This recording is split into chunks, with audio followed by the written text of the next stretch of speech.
Bonsoir à tous, soyez les bienvenus dans le 18h Info de Télé Nantes. Dans l'actualité ce lundi en Loire-Atlantique, les préparatifs de la grande parade à vélo qui aura lieu mercredi à Nantes. Les cyclistes se préparent mais les constructeurs de chars également, vous le verrez. Le grand débat citoyen sur la Loire s'est achevé ce week-end. Nous dresserons un premier bilan des échanges auprès de la commission mais aussi et surtout avec les habitants. Enfin, l'Hermine de Nantes a vécu un week-end contrasté avec une première victoire samedi face à Antibes en quart de finale, mais les Azuréens ont égalisé hier une victoire partout.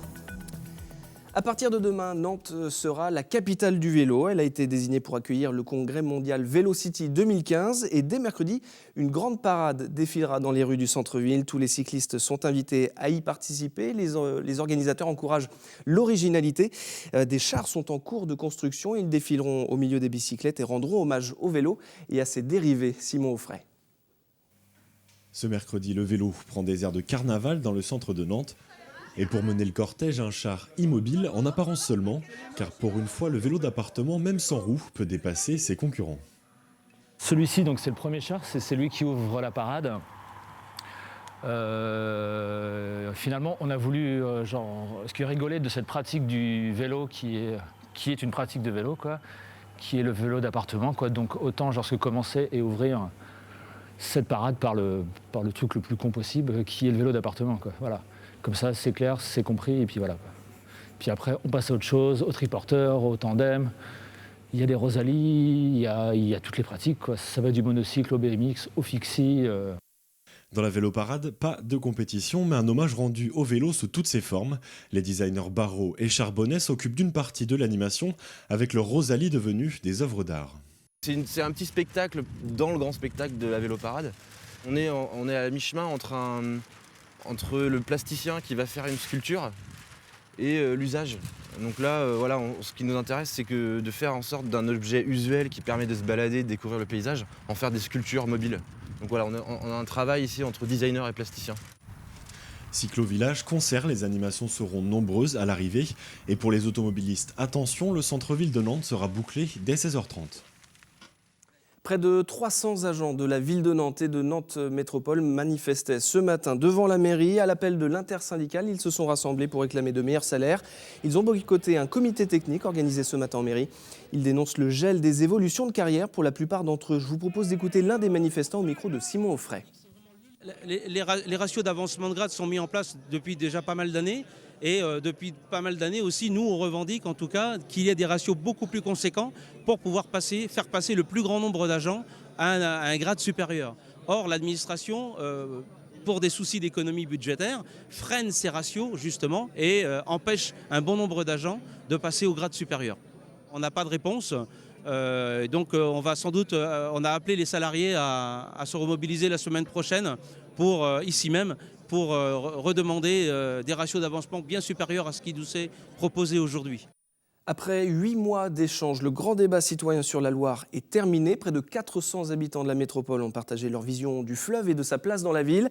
Comment l'aménager et le mettre en valeur? Pour l'instant, pas de projet précis, mais des pistes de travail. Je vous propose d'écouter le président de la commission du débat, Philippe Audy, qui répond aux questions de Denis Vanier.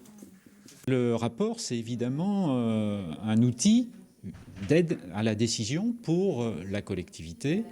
Et nous, commission du débat, nous serons évidemment vigilants à ce qu'il y ait une forme de droit de suite sur les propositions que nous mettrons en avant dans le cadre du débat.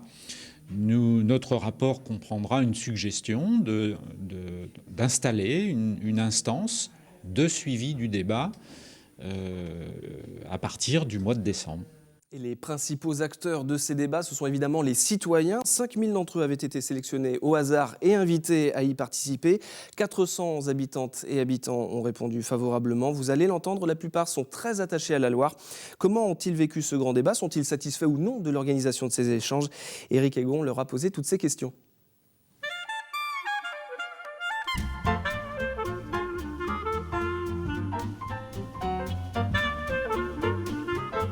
Alors moi j'ai été tiré au sort, c'est-à-dire que j'ai reçu un courrier dans ma boîte aux lettres qui m'invitait à participer au débat.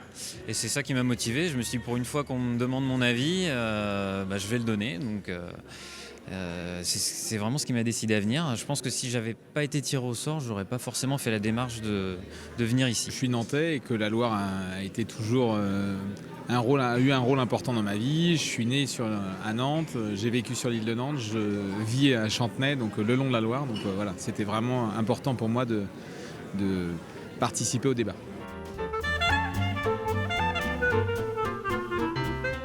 On se tourne quand même sur des tendances environnementales, protection de l'environnement.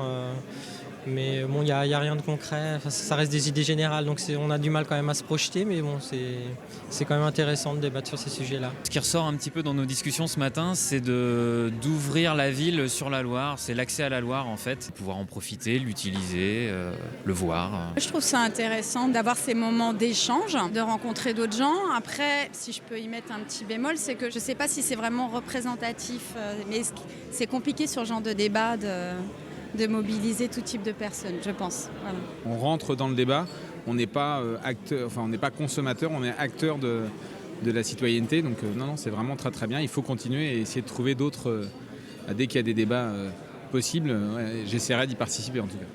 Eh ben, je trouve ça très bien. Tout le monde en général grogne parce qu'on n'est jamais prévenu de quoi que ce soit. Là, on n'a rien à dire. C'est très sympa comme manière de faire participer les gens. Et puis les débats sont intéressants, les gens sont très différents. Il y en a qui connaissent un peu les choses, d'autres pas, mais chacun dit ce qu'il ressent. Je trouve ça très bien. L'Hermine de Nantes devra batailler pour se qualifier pour les demi-finales des playoffs de Pro B. Les coéquipiers de Nicolas Gaillon avaient pourtant idéalement débuté leur série samedi avec une victoire d'un petit point face à Antibes. Mais lors du match de ce dimanche, ils se sont inclinés sur la Côte d'Azur. Une défaite 79-68 qui contraint l'Hermine à jouer un match d'appui à domicile mardi prochain. On fait le point avec Julien Herpin. Une Hermine à réaction. Pour son entrée dans les playoffs de Pro B, l'équipe de Franck Colino est passée par tous les sentiments. Vendredi, menés durant toute la rencontre par Antibes, les basketteurs nantais ont su être opportunistes, prenant la tête à quelques secondes de la fin pour arracher la victoire dans une ambiance folle.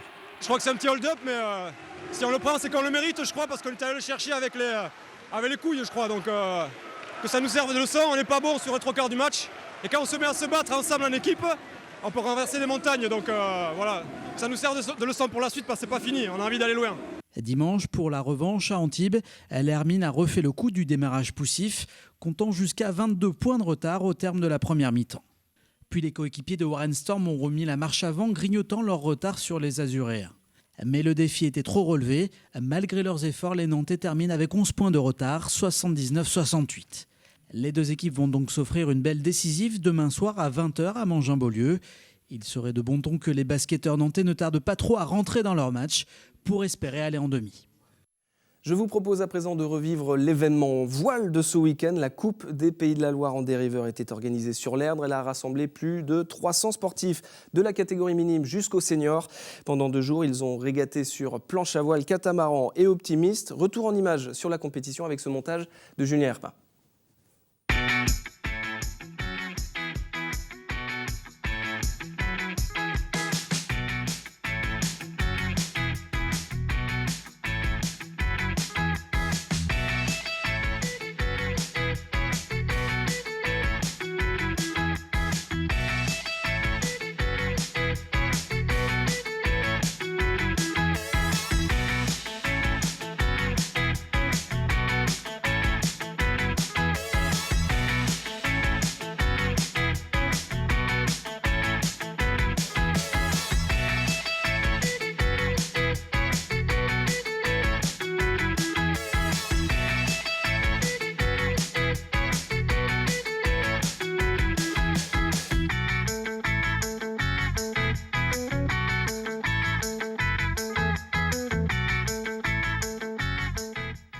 Et sport d'eau, toujours avec une médaille européenne pour le Cercle de l'Aviron de Nantes. Guillaume Reynaud a décroché une médaille d'argent au championnat d'Europe avec l'équipe de France en 400 barreurs.